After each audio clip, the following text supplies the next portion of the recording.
The moment I realized my life was a lie, it wasn't a slow unraveling or a creeping suspicion that finally connected the dots. It was one single devastating moment, a sentence spoken into the air, never meant for me to hear. But let me start at the beginning when everything seemed perfect. Paul and I had been married for 11 years. We weren't newlyweds, but the comfort of familiarity had settled into something I thought was solid, unshakable. Paul had always been ambitious, throwing himself into work with a zeal I admired. He had this energy about him, this natural charm that made people believe in his ideas. It was that charisma that led him to leave his corporate job and start investing in startups. A risky move, but one I supported wholeheartedly. "You've always believed in me," he told me one night, his fingers brushing my cheek. I did. I believed in us. At first, his new career as an angel investor felt exciting. He'd come home from networking events buzzing with ideas, talking about young entrepreneurs with groundbreaking visions. I'd listen, sometimes only half paying attention because I trusted him. This was his world, not mine. But then things started to change. It was subtle at first. Paul was traveling more often, coming home later. He'd always been a night owl, but now he was glued to his laptop long after I'd gone to bed. When I asked about it, he'd smile and say, "Just work, sweetheart. These kids need guidance."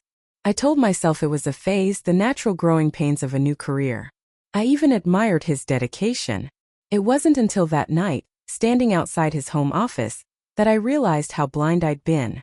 It was late, and I had gotten up for a glass of water. As I passed his office, I heard his voice, low, intimate. I froze. Paul was on a call. Normally, I would have walked away, respecting his privacy, but something in his tone stopped me cold. "You know I believe in you, Ava," he said, his voice soft in a way I hadn't heard in years. "This isn't just about the app. It's about us." The glass slipped from my hand, shattering on the hardwood floor. I stood there, rooted to the spot, as Paul's chair scraped against the floor. The door opened and he was there, staring at me with wide eyes, his phone still in his hand. "Who's Ava?" My voice trembled, but I refused to cry. "Not yet." Paul hesitated, the kind of pause that speaks louder than words. Then he sighed, rubbing the back of his neck like a guilty teenager. "She's an entrepreneur. I'm mentoring her." "Mentoring her?" I repeated, my voice rising. "That's what you call it?" He tried to reach for me, but I stepped back, my chest tight with anger and something deeper. Something closer to heartbreak. "How long, Paul?" "It's not what you think," he said quickly. "I've been investing in her startup. It's purely professional." Professional. The word hung in the air, hollow and meaningless. If it were professional, why had his tone been so tender? Why had he said us? The next few days were a blur. I wanted to believe him. I wanted to believe that I had misunderstood, that there was some explanation that didn't involve betrayal. But my gut told me otherwise. I became obsessed. I scoured our bank statements, noticing transfers I'd ignored before. Large sums, always to the same account. When I confronted him, Paul was defensive, accusing me of snooping, of not trusting him. "Do you even know what it takes to support a startup?" he snapped one night, slamming his laptop shut. "Ava's app could change lives, Claire. She's brilliant. She just needs someone to believe in her." There it was again, that word. Believe. I wasn't enough anymore. It wasn't just the money he was investing. It was his time, his energy, his passion. Then I found the messages. Paul had left his phone on the counter one morning, and while I hated the idea of invading his privacy, I couldn't stop myself. The texts were there, glaringly obvious. "Ava, can't wait to see you tonight." "Paul, same. You're amazing." I felt like I couldn't breathe. My hands shook as I scrolled through weeks' worth of messages. Flirty, affectionate, and unmistakably intimate. I confronted him that night. He didn't deny it this time. Instead, he looked at me with something that resembled regret. "But it wasn't enough. I didn't mean for this to happen," he said, as if that made it better. "She's so full of life, Claire. She reminds me of what it felt like to dream again." His words cut deeper than any knife. I had supported his dreams for years, stood by him when no one else believed in him. And now he was telling me that wasn't enough. I packed a bag that night. I didn't know where I was going, but I couldn't stay in that house, surrounded by memories that felt tainted now. Paul begged me to stay, promising he'd end it, but I couldn't trust him anymore. For weeks I floated through life in a haze of pain and disbelief. I stayed with my sister, avoiding Paul's calls, ignoring his messages. I felt like a ghost of myself, mourning a marriage I thought would last forever. Eventually I filed for divorce. Paul tried to make amends, but it was too late. I knew I deserved more than to be someone's second choice. In the end, I wasn't angry at Ava. She was young, ambitious, and undoubtedly naive. The real betrayal was Paul's, the man I had built a life with, the man who promised to grow old with me. Sometimes, late at night, I think about that first moment I heard his voice, soft and full of affection, speaking words that weren't meant for me. It's a wound that may never fully heal, but it's also a reminder. I loved him, but I won't lose myself to his lies again. The days after the divorce felt like walking through a fog. I'd wake up and, for a few fleeting seconds, forget everything that had happened. Then reality would crash over me like a tidal wave. My husband was gone, not in the physical sense but in the way that truly mattered. The life we had built, the promises we had made, were nothing more than ashes now. I moved back into my childhood home. A small but cozy house on the outskirts of town that my parents had left me after they passed. It wasn't much, but it felt safe, like a fortress against the chaos of the outside world. I needed that security. The emptiness of our old home, with its shared memories and echoes of laughter, was too much to bear. For weeks I didn't leave the house. I turned off my phone, ignoring messages from well-meaning friends and family. I couldn't face their pity, their awkward attempts to comfort me. Instead, I threw myself into mundane tasks, repainting the walls, rearranging furniture, anything to distract myself from the gnawing pain in my chest. But distraction only works for so long. Late at night, when the house was silent, the memories would creep in. I'd see Paul's face, hear his laugh, feel the ghost of his touch. And then, inevitably, I'd think of her, Ava.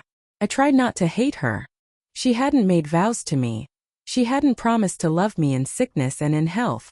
But every time I pictured her, young and full of ambition, with her bright eyes and confident smile, something inside me twisted. She represented everything I wasn't, everything Paul had apparently decided he needed.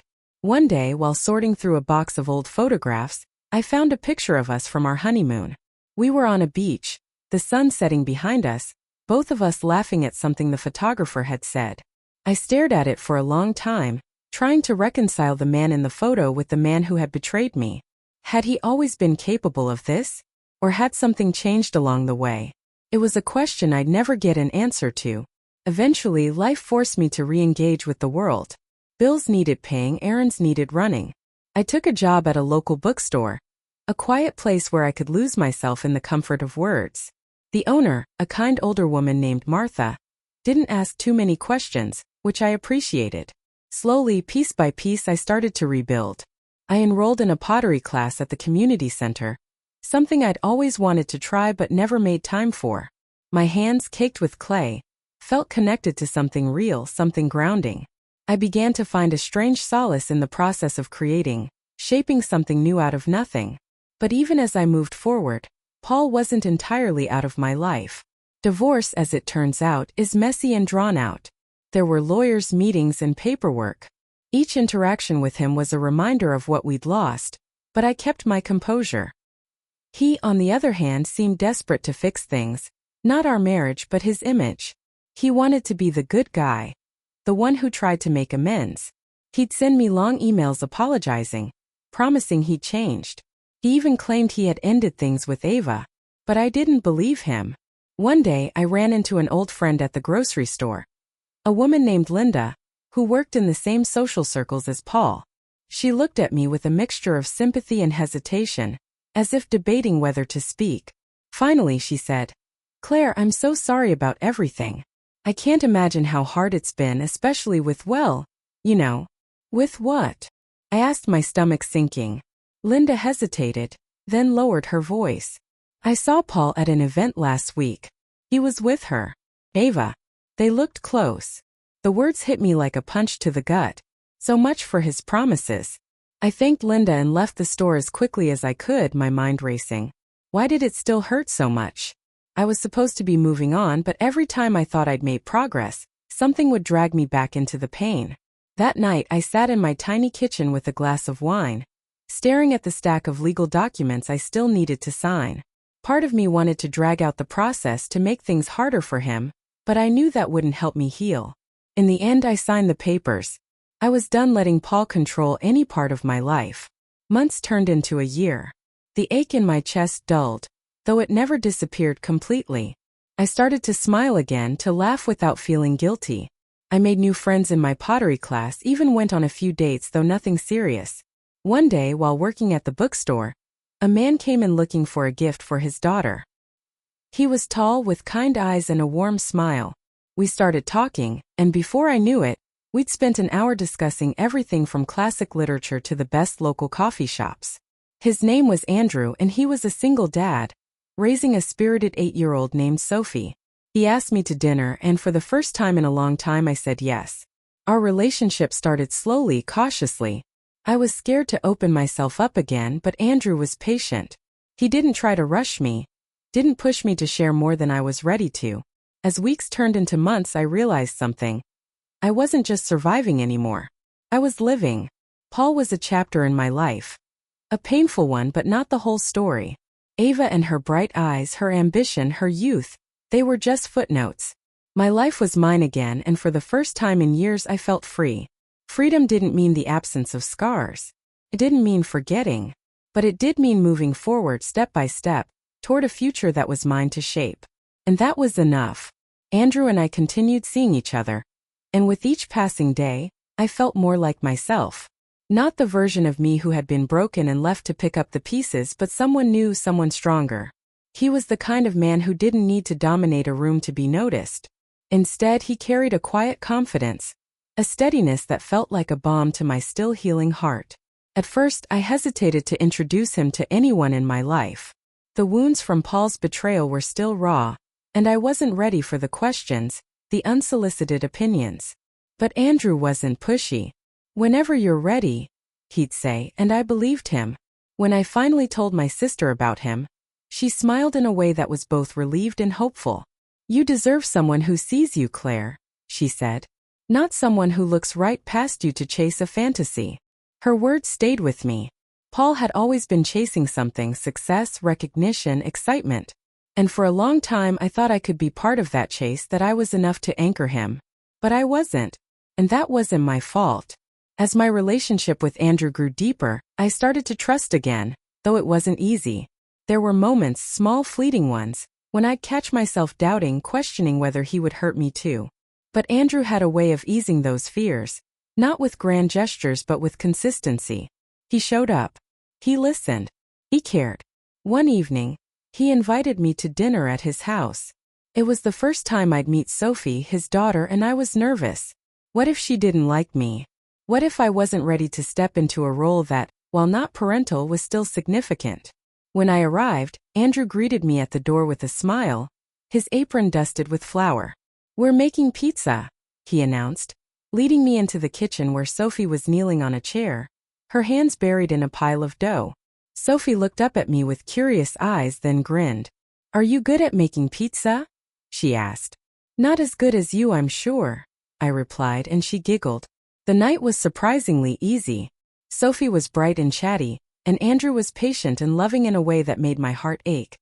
Not with pain, but with something softer, warmer. As I watched them together, I realized how much I'd missed having a sense of family, of connection. After dinner, Andrew and I sat on the porch while Sophie played in the yard.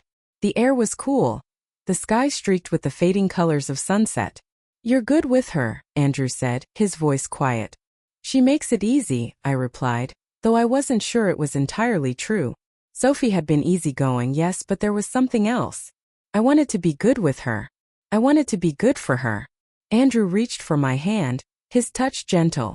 "You mean a lot to me, Claire. I hope you know that." I looked at him, at the way his eyes held mine without wavering, and felt something shift inside me. For so long I had been bracing myself for the next blow, the next betrayal.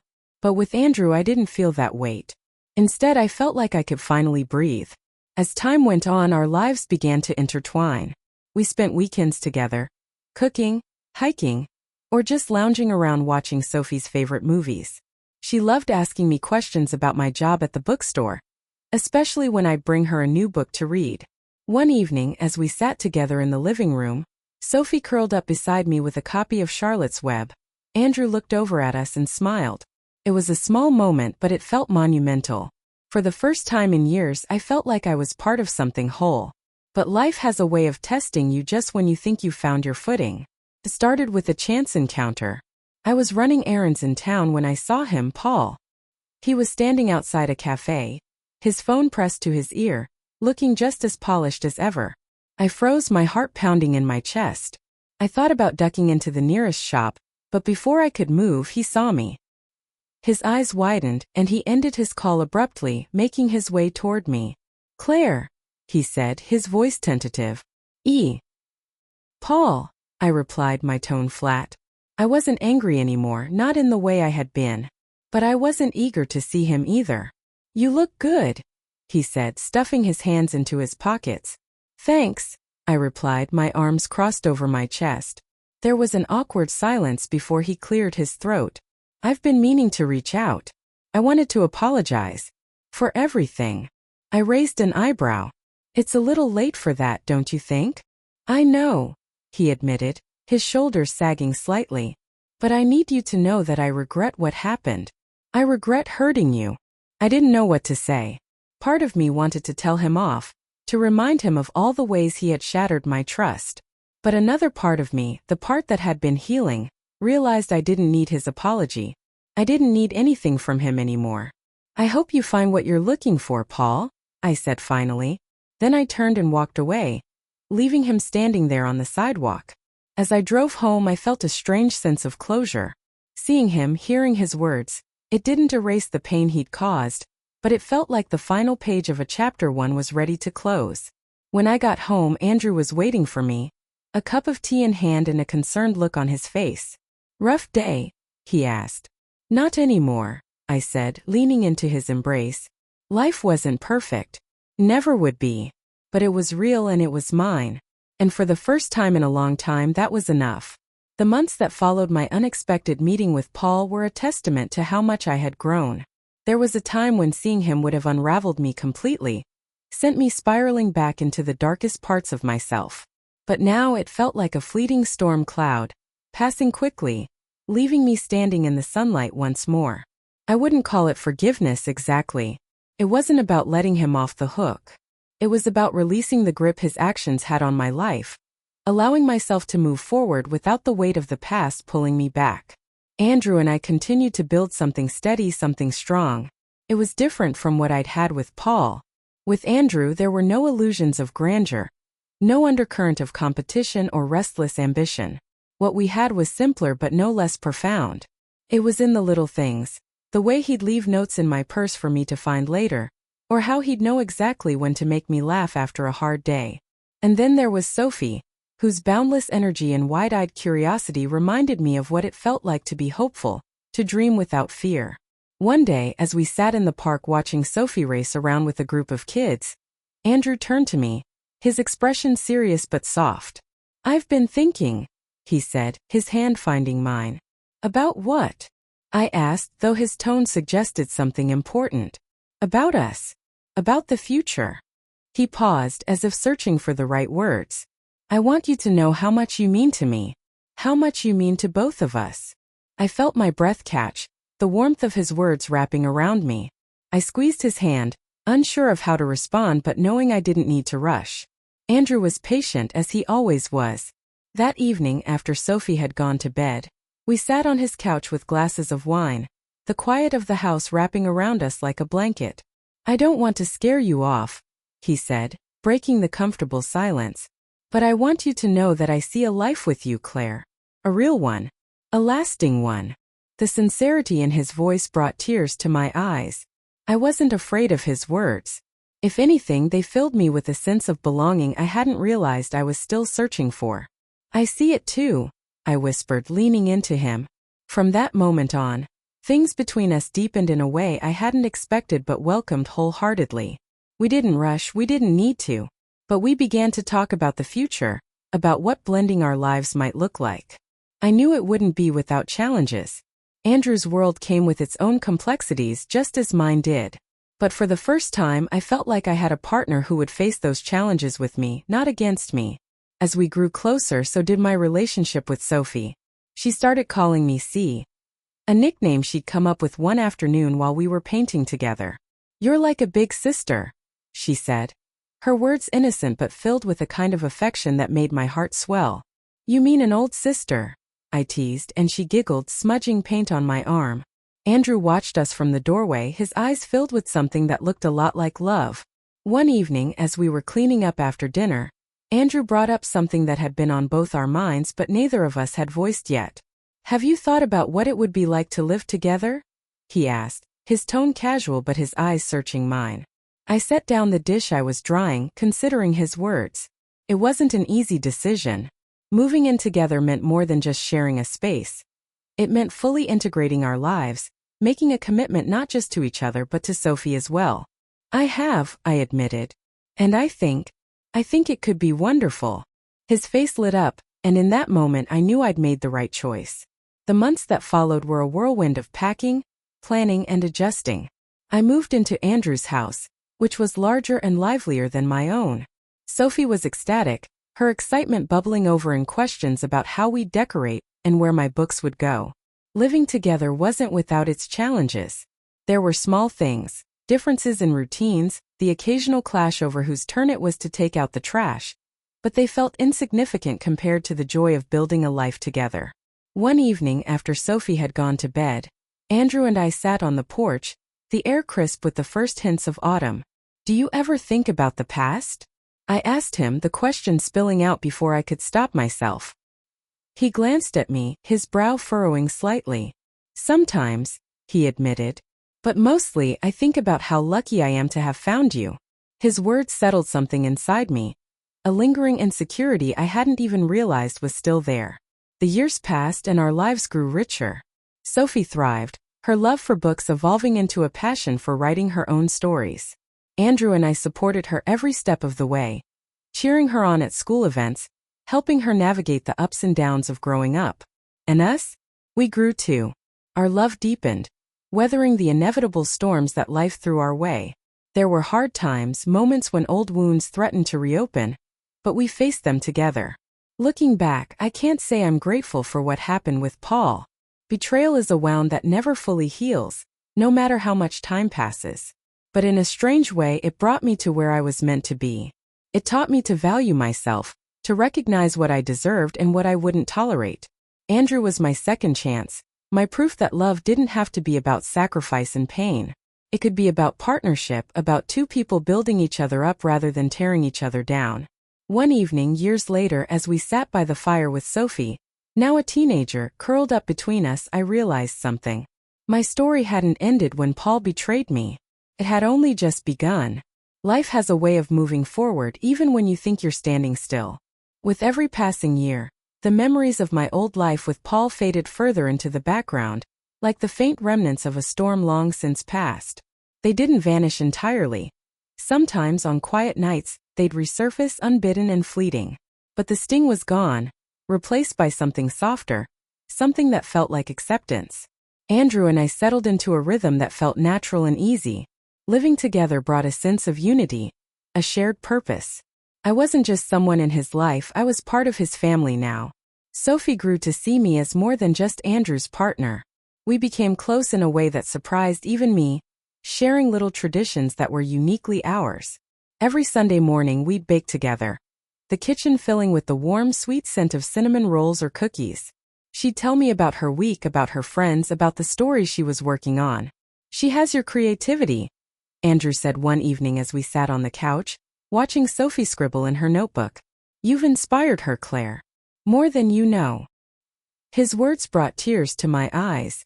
I hadn't realized how much I needed to hear that, how much it meant to feel like I was truly making a difference in Sophie's life. As the years passed, our lives became a patchwork of small, beautiful moments. Birthdays celebrated with homemade cakes and too many candles. Summer vacations spent hiking and exploring, Sophie leading the way with boundless energy.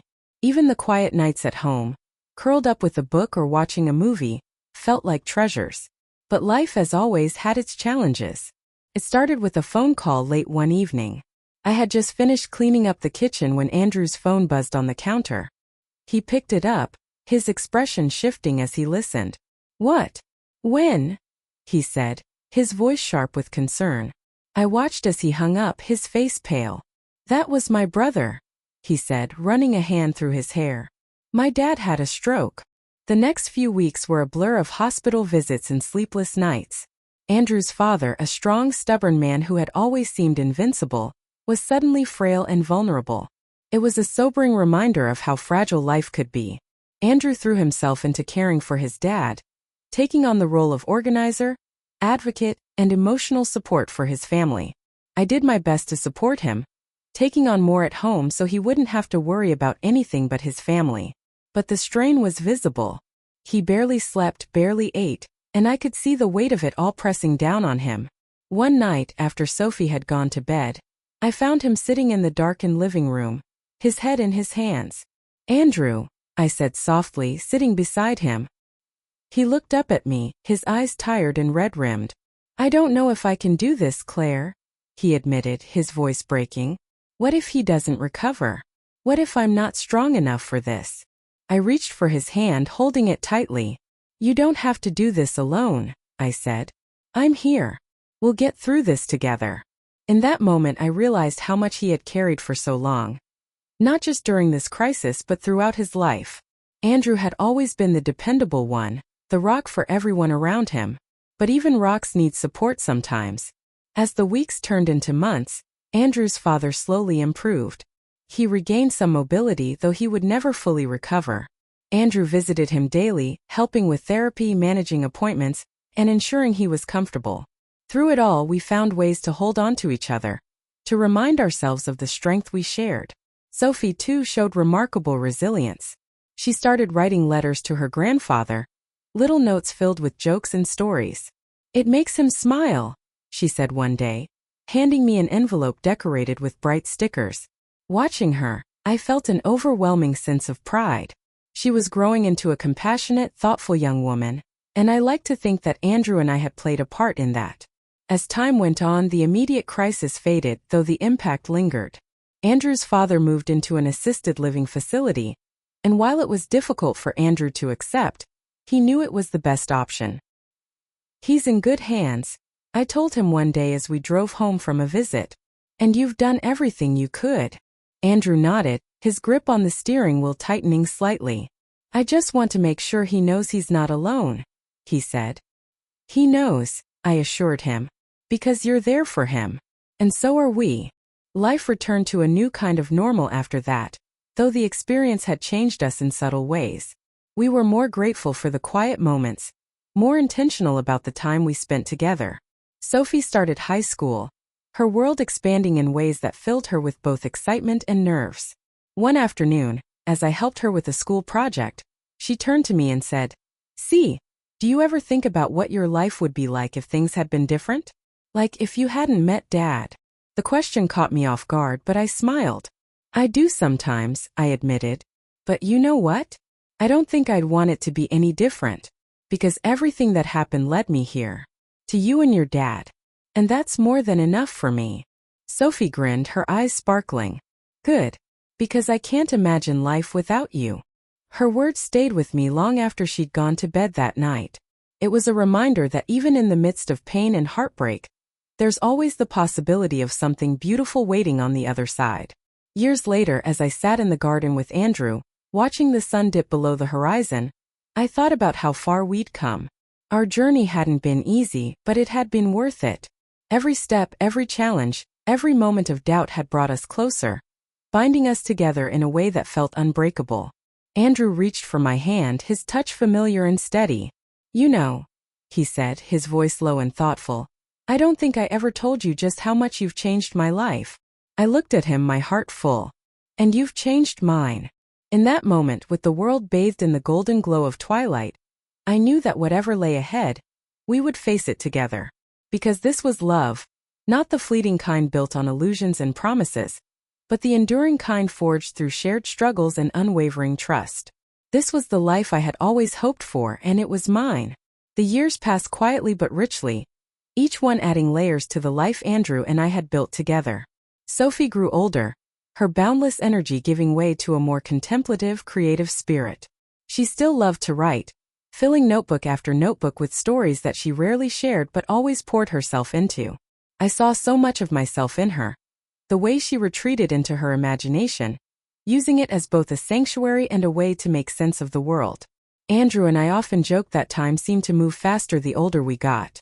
One moment, Sophie was a teenager who needed reminders to clean her room and do her homework. The next, she was packing for college. The day we dropped her off at her dorm, the three of us stood awkwardly in her small room, none of us quite ready to say goodbye. "I'll be fine, you know," Sophie said, trying to sound confident but failing to hide the nervous tremor in her voice. "We know you will," Andrew replied, pulling her into a hug. "But you're allowed to miss us a little." Sophie laughed, though her eyes were glistening with tears. When she turned to me, I wrapped my arms around her, holding on tightly. "You're going to do amazing things," I whispered. "And we're only a call away." The drive home was quiet. Andrew kept one hand on the wheel and the other on mine, a silent gesture of comfort.